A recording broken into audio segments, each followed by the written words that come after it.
Bien, bonjour à tous. On va aborder maintenant un sujet passionnant, qui sont les perspectives du low cost sur le long courrier. C'est d'autant plus passionnant que ça fait des années, voire quelques décennies qu'on parle de ce sujet, que les opérateurs aériens essayent de réussir ce défi. Et jusqu'à maintenant, il faut l'admettre, c'est un échec. Donc avec tous les quatre, on va essayer de voir comment réussir le défi du low cost sur le long courrier. Tout d'abord, je vais vous demander de vous présenter. My name is Sveinn Gudmundsson, and I'm a professor of strategic management in Toulouse Business School and vice-président of the Air Transport Research Association.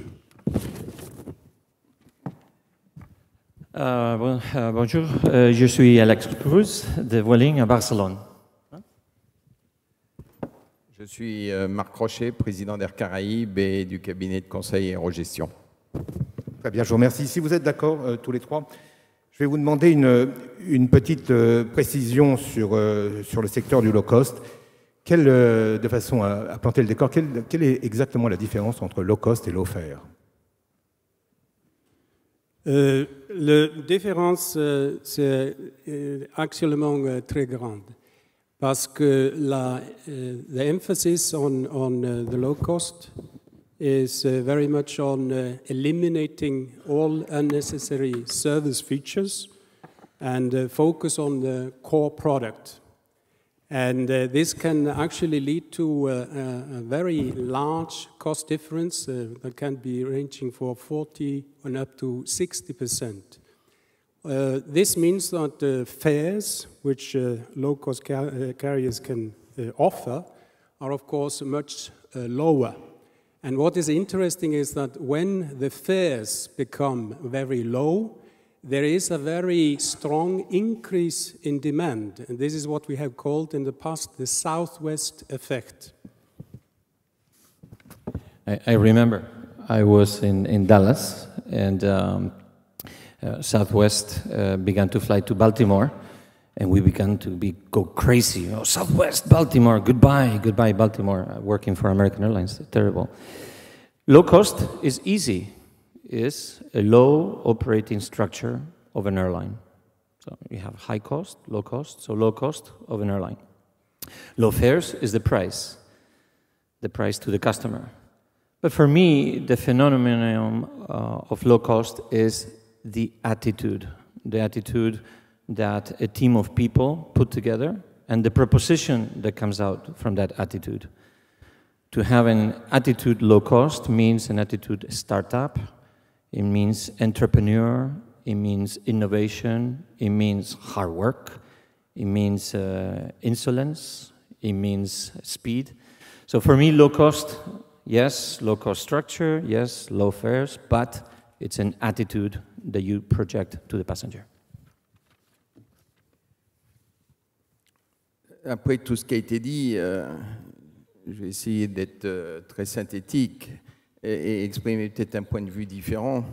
La différence entre low fare et low cost, en particulier dans le long courrier, où, comme vous l'avez dit Bruno, il n'y a pas eu encore d'exemple frappant, c'est la différence entre le succès et l'échec.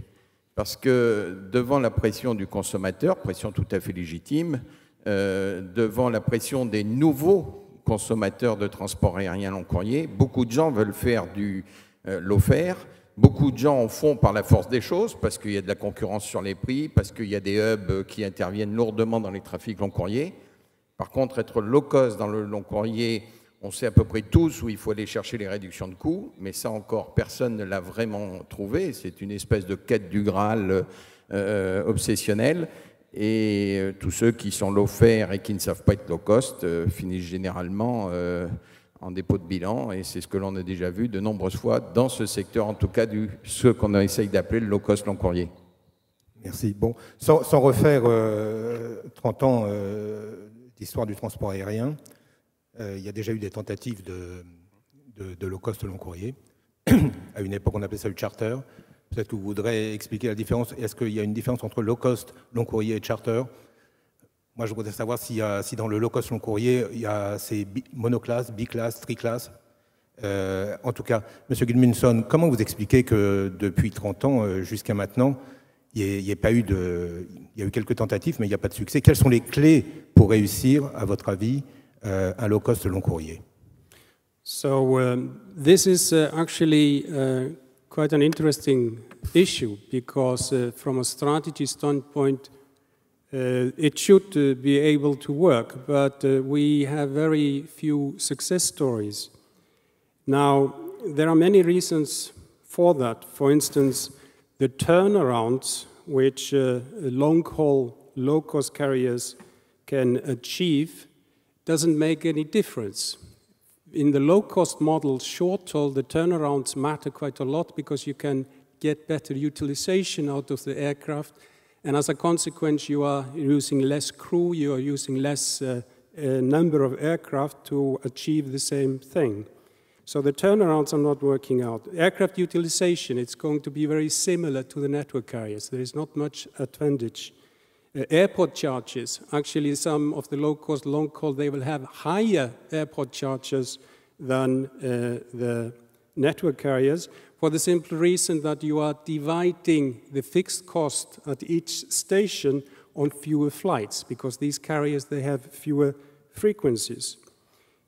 The other problem is that they need connections, they need feeding.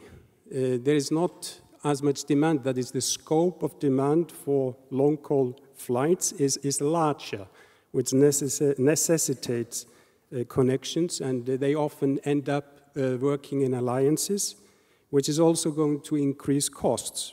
Seat density. These carriers, they have to offer more seat pitch in order for passengers to have a decent comfort during long flights. So the seat density is one of the factors which is actually quite important for the low-cost model. There is other things like simplified fleet. Some of these carriers, they have not been able to standardize fleets. You have the frequencies. There are too few frequencies. For instance, if you want to attract business passengers, they are looking for frequencies. And then premium service. Very often they seek revenue by offering premium service, which is a very costly service feature. So there are many reasons behind that. Monsieur Gudmundsson, vous êtes en train de casser mon sujet parce que rotation, frais aéroportuaires, pas de fréquence, pas de correspondance. Donc en fait, si je vous écoute, a priori, il n'y a pas de marché pour le low-cost long courrier. I think there is, actually. However, the model has to differ quite a lot from what we see for normal network carriers. For instance, they have to optimize the fleet size by shortening the segments. So some sort of intermediary mini-hubs are necessary. I think it's also important to protect themselves from competition with the network carriers by operating into secondary airports at the destinations. But this means that if you do that, you need a smaller aircraft. So the A350, the 787, and even smaller aircraft like the 787 MAX or a similar aircraft of that type from Airbus A320 with long-range capabilities, that might be something interesting in terms of making the model work. Monsieur Cruz, oui, moi je crois quand même que, effectivement, comme ça vient d'être dit, le sujet est compliqué, mais si on pose les bases mêmes du besoin, et le besoin c'est le client, c'est le consommateur qui l'exprime, il faudra bien qu'on trouve des solutions. Parce qu'aujourd'hui, tous les arguments qui sont utilisés pour expliquer que c'est difficile de faire du low-cost long courrier, voire dans certains cas impossible, c'est à peu près les mêmes arguments qu'utilisaient d'autres personnes il y a 20 ans pour nous expliquer que le low-cost moyen courrier ne réussirait pas et qu'il allait faire faillite dans les semaines ou les mois qui viennent. Et donc, je crois vraiment qu'il faut s'attacher à trouver des solutions. Les solutions, elles passent par tous les points qui ont été évoqués. On est aidé quand même par la demande des clients, par les besoins de déplacement qui sont en forte croissance. Alors après, oui, il faut régler des problèmes qui sont ceux de quelle est la bonne taille d'avion, et la technologie aujourd'hui met dans le marché des avions long courrier plus petits avec des coûts qui sont nettement inférieurs en termes de coûts d'exploitation à ce qui existait il y a 10 ou 15 ans au moment de l'échec de certaines tentatives. Il faut trouver des réseaux où on utilise les avions beaucoup, donc il faut voler à 9 heures de sa base, hein, parce que 9-10 heures, c'est comme ça que vous mettez 5500 heures sur un avion long courrier par an, et il faut les mettre. Il faut régler le problème de la saisonnalité de la demande, qui est très importante, parce qu'en long courrier, prenons le cas des destinations soleil, les gens y vont surtout l'hiver, il faut savoir utiliser les avions différemment l'été et dans les périodes de creux. Et puis, soyons aussi concrets et courageux, il faut faire un énorme effort sur nos propres organisations pour qu'elles soient le plus simple possible, le plus efficaces, les plus focalisées. Alex a parlé tout à l'heure d'attitude. L'attitude, elle ne doit pas être simplement dans la posture, elle doit être dans les quotidiens, dans les frais de chaque jour, de chaque instant. Ça, c'est quand même très difficile. Beaucoup de gens veulent le faire ou veulent dire pouvoir le faire sur le long courrier. Moi, personnellement, j'en ai pas encore vu beaucoup. Je vais donner un exemple, et sans citer ma compagnie, parce que je ne suis pas là pour ça. Nous, on a quand même une structure opérationnelle pour faire voler des Airbus, où on a exactement 8 personnes au sol chez nous. Après, le reste, c'est des partenaires, c'est des intervenants extérieurs, mais 8 personnes au sol par avion. Bon, si vous ne respectez pas ces critères, vous n'êtes pas efficace. Encore faut-il avoir le courage de les mettre en œuvre. Monsieur Cruz. Every week, somebody asks me if Vueling is going to do long haul. Pilot, cabin crew, my wife, my children, everybody. Because to fly longer and to fly bigger planes is very sexy, is fantastic. I like it. Egomaniac. So the problem is all these things that Professor has mentioned. But when I listen to many of the things that you say, I notice that some people have already acknowledged them. So today we have some airlines like AirAsia X flying Airbus 330s with nearly 400 passengers, with very quick turnarounds, with more than 60% connecting traffic in Kuala Lumpur, with a very, very low overhead, etc. So some of the difficulties for the model have actually been surpassed, and still losing a lot of money. Still losing a lot of money. So at the moment we have an experiment in Europe, is Norwegian. And Norwegian has 787, but is also going to fly 737 MAX from Aarhus to and other destinations to New York, perhaps.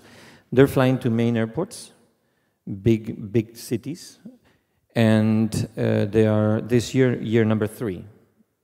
So I think we're all expecting and waiting and see how it goes, but what we know, it is difficult. It's very difficult. My position, and Marc, I'm very interested in your opinion, the key is revenue from premium passengers. Because a new company, do you agree? And cargo. And cargo.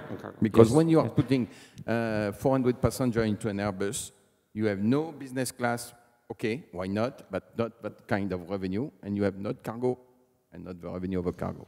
Yeah, I can imagine some markets you cannot take cargo, or there is very little cargo, maybe. But if you do not have the ability to charge 2,000 euros, 3,000 euros, and have a good seat and a good experience, then the revenue side becomes very difficult, I think, in the long haul. But you're the expert. Yes, but I agree. But what you have done in the short haul and medium haul experience of low cost, and this is also an entrepreneurial attitude, is very important. I think we cannot charge 2,000 euros. We have to charge lower, but we have this also very large opportunity about ancillaries revenue. And when you are sitting 8 hours or 9 hours into an airplane, you have time to spend your money. If there is adequate product on board, adequate staff and cabin crew, you can do quite a lot. But I want to sleep. So I must have a seat, one way you sleep seat. and the other way you buy something to drink. I mean, it is quite interesting in sense of maybe it is not necessary to market premium class or business class, but rather seat pitch. For instance, Air Transat has been doing that, and Maersk did it on the short haul. So there are ways to sort of increase incrementally revenue in very small, let's say, small steps, if you like. The other thing about AirAsia X is that it is more like a medium haul. That is, they are actually optimizing fuel burn in terms of the segment links. So they are only, they stopped the London flights, and they were doing that with the A340s. They are starting again flights to Hawaii, United States. So that is going to be long haul, so that is going to be interesting to see. But in actual fact, many of these low-cost, long-haul carriers, they are optimizing fuel burn in terms of their segment lengths, which makes a lot of sense. They are not doing ultra-long haul. No, you have to fly 9-10 hours maximum. Huh? Yeah. On long haul, between 8 and 9 hours, your what you call coefficient transport for the fuel is 30%. Above 10 hours, it's 40. Huh? So you are losing 40%. It's very important. Huh? So the network is very important, and the seasonality of a network is fundamental. Yeah. Another thing I think is also absolutely essential, which Vueling has been doing very obviously, that is to keep the markets to themselves. When I say that, it's operating monopoly routes. So if the long-haul, low-cost is operating into major airports and you are pushing up the revenue through ancillary revenue features, you are getting closer and closer to the network carriers. And they are actually unbundling. BA is starting to unbundle, and some of the carriers will probably follow. So this revenue difference, or let's say a fair difference, is becoming less. But if it is operated in the same way as the short haul, where you're actually having a very high proportion of monopoly routes, which means that you're operating into secondary markets, then it might work better. J'ai besoin d'une précision. Tous les trois, très rapidement, vous avez évoqué le cargo. Sur une ligne low cost, long courrier, ou sur une ligne classique, on sait que le mix passager et cargo est très important et que parfois on gagne plus d'argent avec ce qu'il y a dans la soute qu'avec les passagers. Selon vous, le low cost long courrier doit comporter une part de cargo ou ça sera uniquement du passager? Maybe I can answer that. There was a research done quite recently, which was a simulation of costs for this long-haul, low-cost. Out of that came very clearly that even cargo was very important for making the model work. That is, if the load factors were going below 80%, cargo became quite essential for the airline to be actually on the positive side. So every source of revenue seems to matter far more than we would see for a normal low-cost airline that is more focusing on very high productivity. This same very high productivity has a different meaning when it comes to low-cost long-haul. De l'expérience que nous en avons, si on veut abaisser les coûts, on l'a évoqué tout à l'heure, il faut vraiment maximiser la performance de tout l'environnement, de tout le système économique, y compris maximiser l'utilisation de l'avion. Et en long courrier, les technologies modernes mettent à la disposition des opérateurs des avions très performants. Et je dirais que je ne vois pas comment on peut abaisser les coûts si on ne fait pas décoller l'avion tous les jours au maximum de sa charge possible, charge marchande, j'entends. Donc, il faut des cabines qu'on sait remplir par les techniques commerciales adéquates à 92-93%. Il y a des compagnies aujourd'hui qui travaillent régulièrement en long courrier à 92% de remplissage. Et malgré ça, on a aussi besoin des 7, 8, 10 tonnes de cargo. Chez Caraïbes, je peux donner le ratio. Le cargo, il produit 12% du revenu net. Ma marge, bon, l'entreprise, chacun le sait, est profitable et dégage un résultat significatif, mais si je n'ai pas ces 12% de cargo, avec les coûts en face, hein, le pétrole, les frais au sol et autres, la compagnie ne gagne plus d'argent. Donc, pour aller chercher de la profitabilité et donc de la sustainabilité dans le temps, il faut absolument avoir toutes les armes à sa disposition. J'ajouterai en plus que le cargo, alors il n'y en a pas toujours, comme l'a dit Alex, il n'y en a pas toujours sur toutes les routes, mais le cargo a un autre avantage, c'est que parfois sa saisonnalité est complémentaire de celle des passagers. Et ça, c'est aussi un facteur important. Il faut savoir jouer avec tous ces compteurs. Et d'ailleurs, je pense que les low-cost qui réussiront dans le long courrier, il faudra qu'il y en ait, parce que le client en a besoin, ce sont ceux qui sauront ajuster au mieux tous ces paramètres. Et c'est une alchimie complexe. Il faut transformer le plomb en or, et dans l'aérien, c'est lourd. Monsieur Cruz, est-ce que vous allez vous lancer un jour sur le long courrier? Sur le cargo? Non, passager, cargo, les deux. Est-ce que vous allez vous lancer sur le long courrier low cost? Are you going to launch a long-haul operation? No, so every week. One more question today. One more question. Every week. No. I don't think so. Not yet, not for a long time. The opportunities for development of the Vueling model across Europe, l'Espagne, l'Italie, and la France, is very big, I think. So I have one sister called British Airways. I have another sister called Iberia, and they have long-haul operations. So I will let the long haul for them. I think our focus is to continue. One thing we may do is fly a little bit longer. So at the moment we fly to Reykjavik, Dakar, Kazan, Beirut, Tel Aviv, etc. Maybe we need to fly 5 hours or 5.5 hours with the Airbus 320. Maybe we can do that. But long, bigger planes, I don't think it will be for Vueling for a long time. Je pense, pour compléter la réponse d'Alex aussi, qu'il y a un élément fondamental, c'est que quand on veut être low cost, il faut être simple. Il faut être simple et encore simple.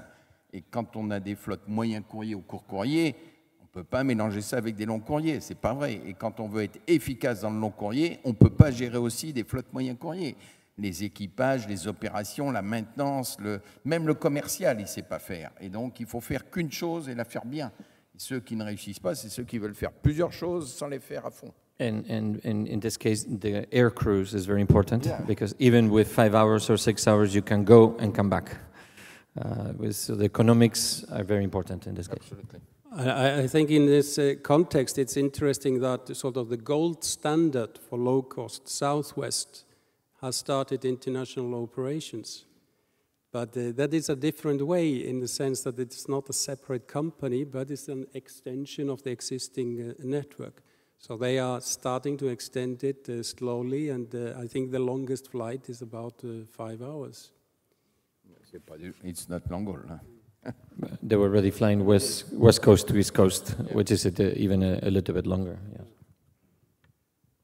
Quand on prend le marché aérien européen, quelles sont les routes long courrier low cost qui seraient envisageables et rentables, à votre avis? Toutes les destinations à potentiel touristique significatif, évidemment, pour une bonne raison d'abord, c'est que ces routes-là, ces marchés-là, sont très sensibles au prix et qu'on a probablement une flexibilité prix-demande qui est supérieure à 1. Il y a des routes où vous augmentez les prix, où vous baissez les prix de 10%, le trafic ne varie pas d'autant. Sur les routes loisirs, quand on baisse les prix de 10%, on voit le trafic progresser de plus. Donc il y a ces routes long haul, Soleil, Arc Caraïbes, Océan Indien et tout, qui sont sans doute exploitables sous ces modèles-là. Il y a l'Atlantique Nord, parce que ça reste une très grosse destination à incitation tarifaire. Et puis, soit l'Europe considère que cette guerre est perdue d'avance, soit elle ne le considère pas. Il y a une partie des routes asiatiques, je pense à Bangkok et des choses comme ça. Mais encore faut-il avoir des coûts compatibles avec ces opérations, ce que personne n'a encore aujourd'hui, en tout cas en Europe et en France en particulier, démontré. Et sur ces routes long courrier low cost, vous voyez un mix économie-business ou 100% économie? Professeur Gudmundsson. Yeah, I think like I say, The focus is really on the essence of the service that you want to gain revenue on. It is seat pitch, maybe not business class. I mean, that is maybe a little bit too much on the network carrier side. I see it more as marketing small increments, which means that you can have various seat pitch offers on a single flight. And for innovation, we could even have a situation where you can vary the seat pitch in the aircraft just before flight. Just an idea. But it's focusing differently from the network carriers. And to try to gain small increments, and this has already been done. Maersk was a low-cost airline in Europe, which is not with us anymore. And there is also Air Transat, which has been doing experiments with this approach. Oui, je crois que sur ces marchés, parler de business, c'est pas raisonnable parce que c'est pas les mêmes clientèles, c'est pas les mêmes fréquences, c'est pas la même structure commerciale. Par contre, ce qu'on voit bien se développer aujourd'hui, grâce notamment à des nouvelles technologies de siège avion, c'est une classe éco qui doit être quand même confortable. Il ne faut pas traiter les gens d'une mauvaise façon. Donc on est probablement, pour prendre le cas des avions type Airbus, dans du 9 de front à 31 pouces en classe économique. Et un Eco Plus, grâce à ce qui se fait technologiquement autour des sièges Eco Plus à 36 pouces, 8 de front, on permet de dégager du revenu additionnel. Pas de business class, ça n'a pas de sens par rapport à l'essence même de la compagnie. Combien de revenus additionnels? Je pense qu'un client, même touristique ou des rapprochements familiaux, il paiera sans trop de problèmes les 10%, 12% de plus que demandent ces aménagements. Il ne paiera pas plus, donc il faut être 36 pouces maximum de pitch et puis un siège de moins largeur sur la largeur de l'avion, mais pas plus, parce qu'après vous ne le remplissez pas. 10% en monétaire, ça fait combien? 10% sur un billet qui peut valoir en aller-retour, prenons un prix moyen entre 400 et 500 euros, ça veut dire 50 euros. Hein. Parce que 400-500 euros, c'est quand même des tarifs que l'on trouve en dehors de la très haute saison sur des compagnies. Oui, je parlais de haute saison. En Creux, c'est plus compliqué parce que les compagnies régulières sont prêtes à dumper n'importe quel pricing pour remplir leurs avions. Mais bon, c'est là où il faut répondre à la question de la saisonnalité, savoir être assez flexible pour déplacer son réseau et ses avions. Et quelles sont les destinations, à votre avis, au départ, on va prendre le cas de la France, au départ de Paris, qui mériteraient, qui pourraient avoir une ligne ou des lignes low-cost, long-courrier? Pas beaucoup, Monsieur Cruz? Objectivement.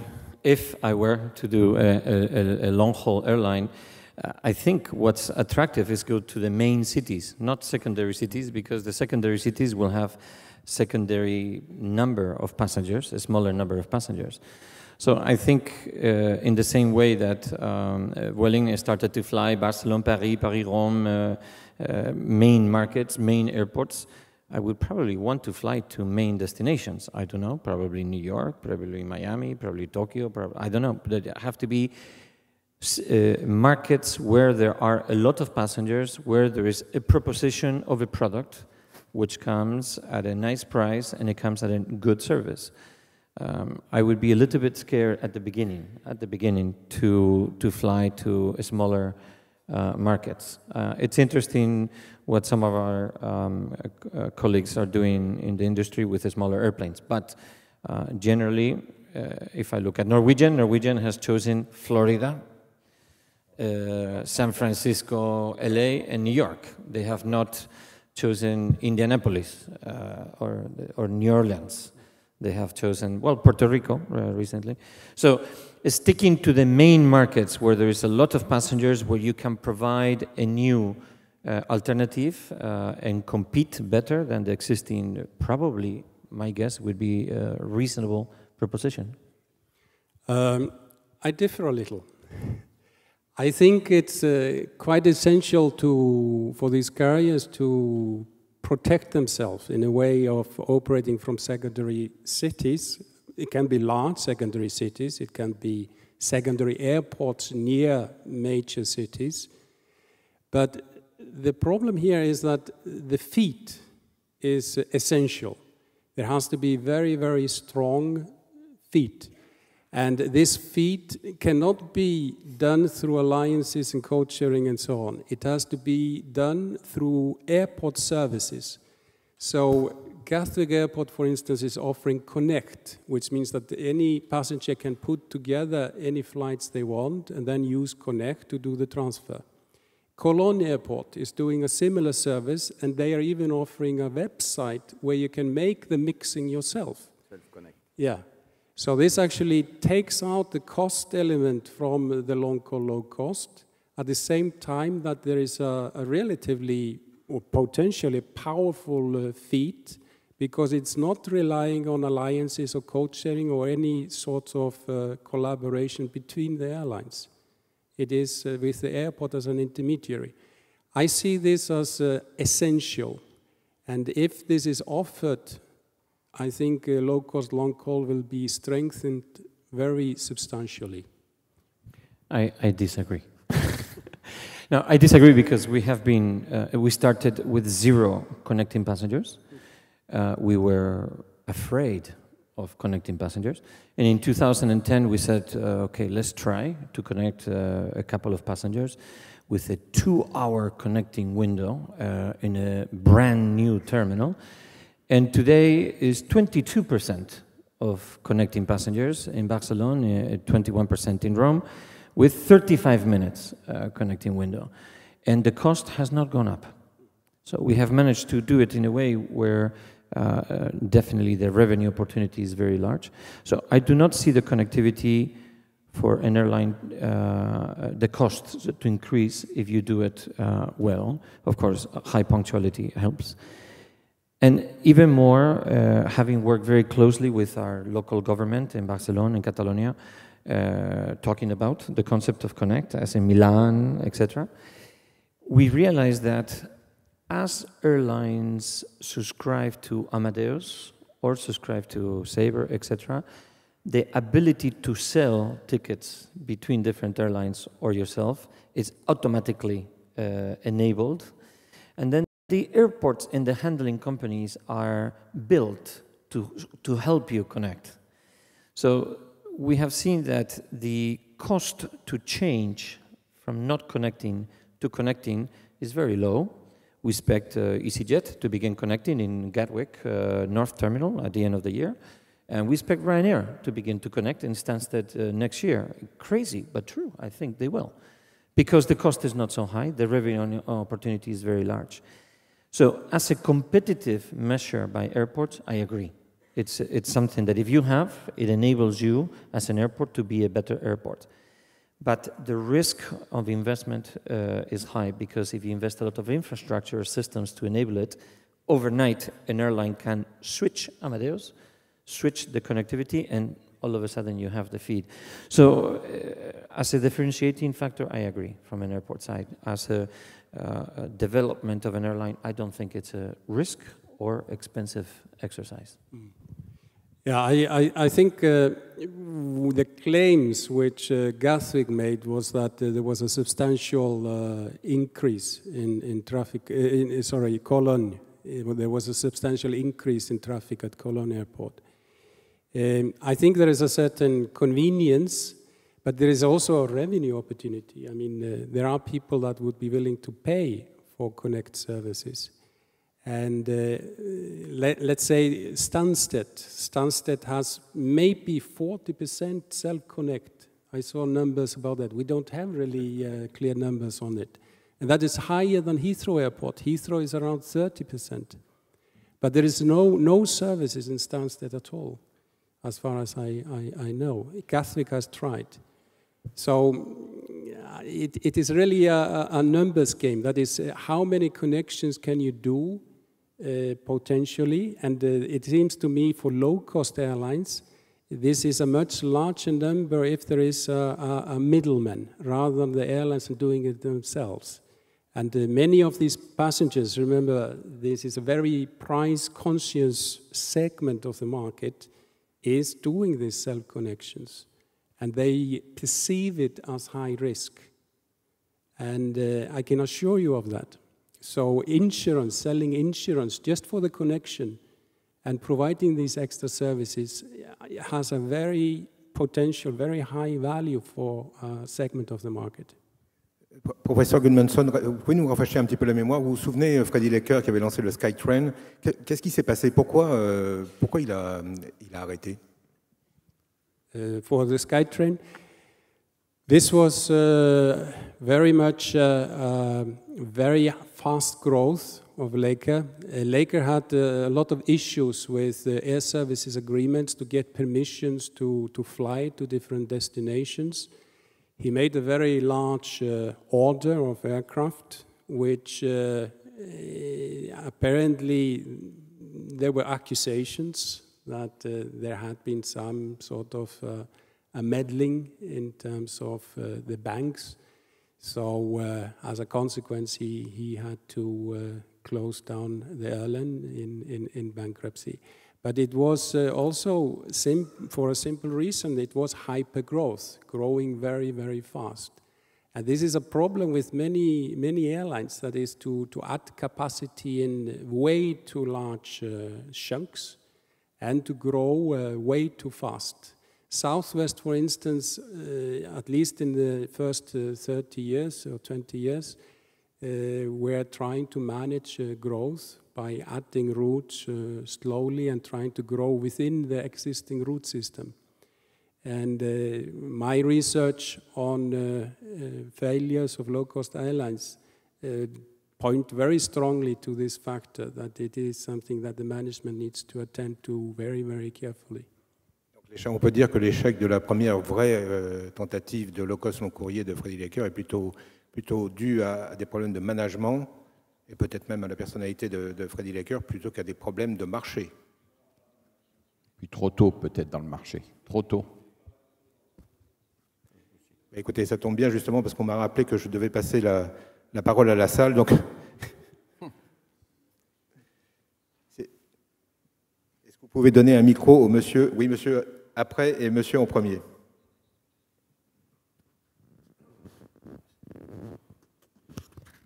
Messieurs, dames, bonjour. Fernand Danan, Airline Advisor, leasing et financement d'avions de ligne. En ce qui concerne Sir Freddy Laker, paix à son âme, c'est un monsieur qui a été étouffé par la concurrence, à savoir celle de British Airways, TWA à l'époque, Air France un petit peu, et c'est un monsieur qui n'a pas pu, disons, contrer ce phénomène d'étouffement, entre guillemets, c'est tout. C'est mon point de vue. Merci. Bonjour, Sami Abou, Easy On Air. J'espère que vous serez tous au Salon du Bourget la semaine prochaine. I hope that you will be all attending to the air show in the Bourget next week, because we are going to present a new platform. By the way, my question is, as you mentioned that there is like a economic mixed model that you have to use in order to be profitable in your flight regarding the long haul, don't you think that maybe today, with all the new technology coming and the new ancillary revenues that you could have, there will be new economic model or new model that we have to design again, because what you're talking about is without technology. You just work with what existing today as a revenue, but maybe if you headed to this revenue, next step of a new economic model, maybe it will be different on the perception of how the revenue could be, and maybe you will not have to mix cargo and flight. What do you think? Talking about innovation, there was a long time back in the 1960s an airline called Loftleiðir Icelandic that was operating large turboprop aircraft, CL-44s, 189 seats. This carrier, because at the start of the jet age, decided to operate this aircraft on. So that was actually the first probably low-fare airline on the North Atlantic. So they were marketing it as slower and lower, meaning because they were slower, they were going to charge lower. Now, one thing about aircraft is that it is possible to optimize aircraft for fuel burn. Most aircraft today is optimized for productivity. And there are research programs at various universities around the world which are trying to come up with aircraft designs that fly slower, but they can reach about 70% lower fuel burn. So this might be a future, and I could see that as sort of an intermediary stage where low-cost, local might find this an attractive option. I have a neighbor that said, where do you work? I said, I work for an airline. Okay. And he said, you know, 50 years ago, it was faster to travel between New York and London than today with the Boeing 707, because the airspeed was about the same. But then once you get to New York in the 1960s, you landed. Now you go there and you start flying like this and London like this. So the plane is 9 hours, before it used to be 8 hours. Can you imagine? Est-ce qu'il y a une autre question dans la salle?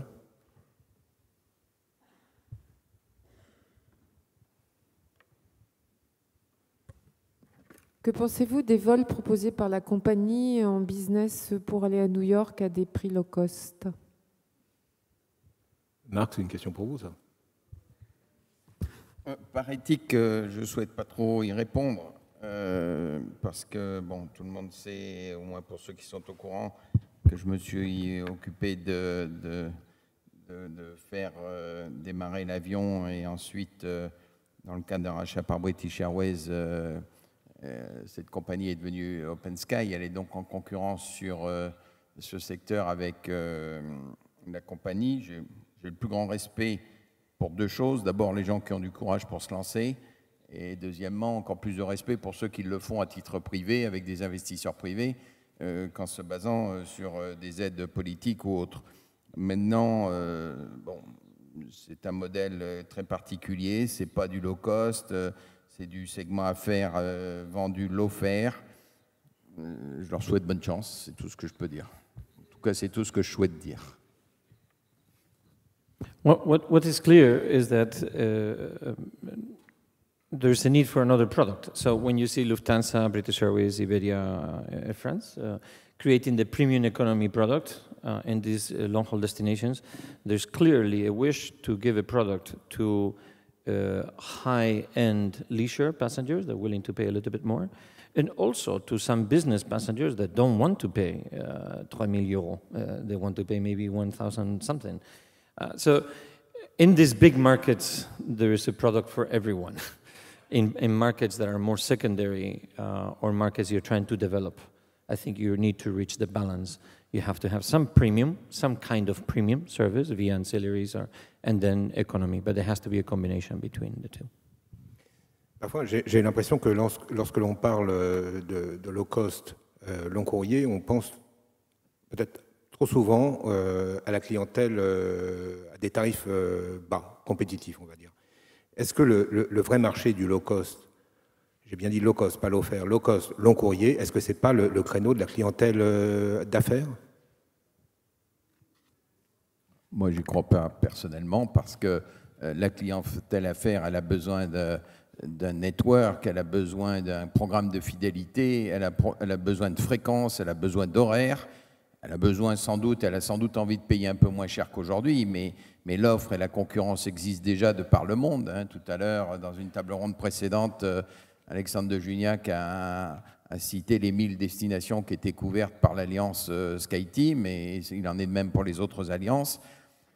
Bon, cette clientèle-là, elle est exigeante, et bien sûr qu'elle cherche, comme toute clientèle, à avoir des prix plus bas. Elle peut les avoir par la concurrence actuelle, par les routes qui se croisent dans les hubs. Je ne crois pas, sincèrement, qu'il y ait une demande suffisante pour remplir un avion complet, à part quelques très rares routes. C'est vrai que Paris-New York en était une, il y en a sans doute 3 ou 4 autres. Mais un des problèmes d'ailleurs qu'on a eu avec l'avion et ce concept, c'est comment vous le dupliquez et comment vous le faites croître. Parce que dans le moyen courrier, là où il y a déjà beaucoup de compagnies low cost successful comme Ryanair, EasyJet et bien entendu Vueling, et surtout Vueling, la croissance est importante. C'est-à-dire que non seulement il faut créer le business model initial, il faut le valider, il faut être assez simple et assez courageux pour avoir des coûts bas, mais après il faut de la croissance pour maintenir ces coûts bas. Parce qu'on sait bien que toutes les compagnies avec l'âge et l'ancienneté prennent du poids, hein. C'est presque un phénomène humain et naturel. Donc il faut beaucoup de croissance et je ne crois pas, en tout cas aujourd'hui, peut-être que dans 20 ans ou 50 ans ça sera différent, qu'il y a des routes business suffisamment importantes, en dehors encore une fois de Paris-New York, Londres-New York, peut-être Paris-Singapour et puis on a fait le tour, capables de porter une croissance suffisante pour qu'un low-cost affaires se développe longtemps.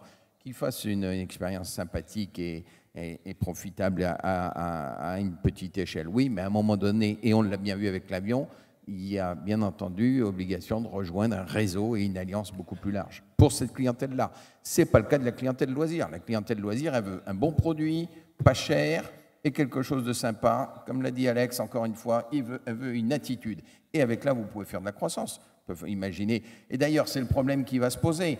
Je vais peut-être mettre un peu les pieds dans le plat, mais comment notre pays, la France, avec tous ses atouts, et elle en a beaucoup, bien sûr qu'elle a des handicaps, les charges sociales, ceci, cela, mais la France a plein d'atouts, c'est un pays historiquement porté sur l'aérien. Alex, lui, vient marcher chez nous, et il a raison. Comment ce pays qui a totalement loupé le virage du low-cost moyen courrier va lui aussi peut-être louper le virage du low-cost long courrier, dont je dis qu'il est difficile et délicat à concevoir, mais dont je reste convaincu que ce sera une voie de croissance pour demain ou après-demain. Et ça, c'est un message pour tout le monde. Est-ce que nous restons immobiles et conservateurs comme nous aimons tant l'être, ou est-ce que nous sommes assez courageux et innovants pour créer quelque chose qui, à mon avis, a de l'avenir? Professeur Gudmundsson, à votre avis, pourquoi n'y a-t-il pas de compagnie low-cost en France?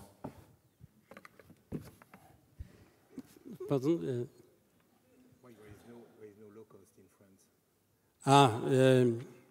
il y a plusieurs. There have been different attempts to start low cost in France, but they have not been successful. The reason why, I don't want to speculate. I think it has been said already. We are in France. We are successful. and we want to continue working hard to earn the trust of the French public. So we hope to become a better product airline. It's not just labor-related issues. Okay, just to make it clear, as the elephant in the room. No, it's not labor issues, because I am convinced that very soon we will open up formally an operation in Orly, Charles de Gaulle, with several hundred people. I'm convinced, no problem. I think there's other things that take place in terms of how we manage the traffic, the growth, carefully, competition, etc. I am particularly, we share a certain interest on Orly, in the airport of Orly. And Orly is really 1 hour or 2 hours away from several thousand jobs, is like as I say. So if we open up Orly a little bit more, not entirely, a little bit more, an extra hour and a half in certain times, we will deliver significant amount of more passengers and several hundred jobs immediately in a matter of months. Now, we understand the situation, and we understand all the variables that maintain Orly in the current situation. We hope, I think we share this, but we hope that we will be able to show to the public, to the politicians, to the society, that small openings will have a fantastic gain on Paris. So I wouldn't want to just talk about labor, which is obviously something which is controversial. I don't think it's a problem. We just have to do it the right way, that's all. I think there's the big picture. But to be quite honest, I think France has a fantastic brand, and Paris has a fantastic brand, and the opportunities are endless to continue developing. And as we continue evolving, all of us together, this relationship, I am convinced that Paris will continue to be a fantastic city in terms of traffic, in terms of connectivity. Je vous remercie. Une dernière question dans la salle. Ici.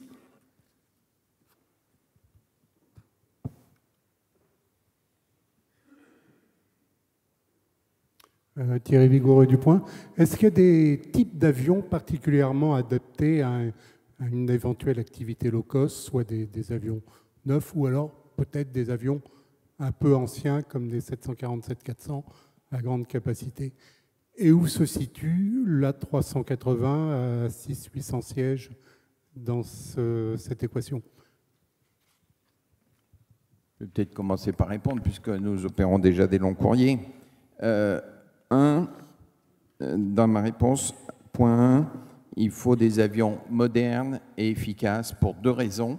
Il faut qu'ils volent beaucoup. J'ai dit 5500 heures par an, ça veut dire des avions fiables, donc à technologie moderne.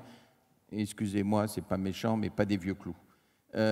Deuxièmement, il ne faut pas consommer, il faut consommer le moins possible de carburant. Donc c'est bien des avions modernes qu'il faut. Bien sûr, au démarrage, le premier jour, on peut démarrer avec un vieux 767 ou autre chose comme ça. Mais les compagnies qui se lanceront et qui veulent se lancer là-dedans, qui trouveront la science adéquate, la recette de cuisine qui va bien, il faudra des avions modernes, efficaces et récents. 2, si possible, on sait qu'on est dans des métiers cash intensive, il faudra des avions en partie en propriété, parce que le leasing, ça a plein d'atouts, mais c'est quand même cher. On rémunère quelqu'un, c'est pas simple. Troisièmement, je ne crois pas aux très gros avions, on en a parlé, hein, au contraire, je pense plutôt à des tailles réduites. Et donc aujourd'hui, si je devais faire une shopping list, on est plutôt sur 330, 350, 787 certainement, et ce type de machine, et pas des très gros avions, parce que le problème des très gros avions, c'est que vous ne les remplirez pas en creux, donc vous serez obligé de réguler, donc vous perdrez de la qualité. Et puis, les très gros avions du passé, alors je ne veux pas y mettre la 380 dans le lot parce que forcément les gens d'Airbus vont m'écorcher, mais en termes de consommation au siège, ils n'ont pas démontré une vraie efficacité. Hein. Si aujourd'hui toutes les compagnies internationales dans le monde entier volent avec des 330 et des 777, c'est parce qu'on a un coût de carburant au siège qui est largement compétitif par rapport à un 747. Hein. Je ne citerai que le 747. Malheureusement, la 320, la 380 est sur le même chemin. Monsieur Cruz. There is a perfect airplane for long haul, without a doubt. Huh? It's the cheap airplane. If it's cheap, it's perfect. And it's the only reason why Ryanair is not flying long haul today, or somebody around Michael O'Leary, maybe not Ryanair. The moment that he is able to negotiate cheap Airbus 350s or 787s, he will begin to fly from Beauvais to 50 destinations long haul immediately. It will happen. So the key for the big investments is cheap. Some people achieve cheap by volume. If you buy 120 Airbus 380, then you achieve the price, perhaps. But the main characteristic to really generate a lot of new long-haul traffic is to find cheap aircraft, and by cheap is not just the aircraft, but the maintenance, et cetera, et cetera. Yeah, I think the critical point for low-cost long-haul is the fuel burn. So if that can be reduced, it can be reduced in terms of how the operations and the network is set up. We know that. There are reasons why, for instance, Emirates has a success. There is this density economics and also the optimization of the segment lengths. There are other carriers also which are on the outskirts, like Turkish Airlines. So this is a possibility to do optimization, both in terms of combining the network and also selecting the aircraft type. So the A350 and the 787 and even the smaller planes can be quite attractive to low-cost long-haul. Messieurs, je vous remercie beaucoup.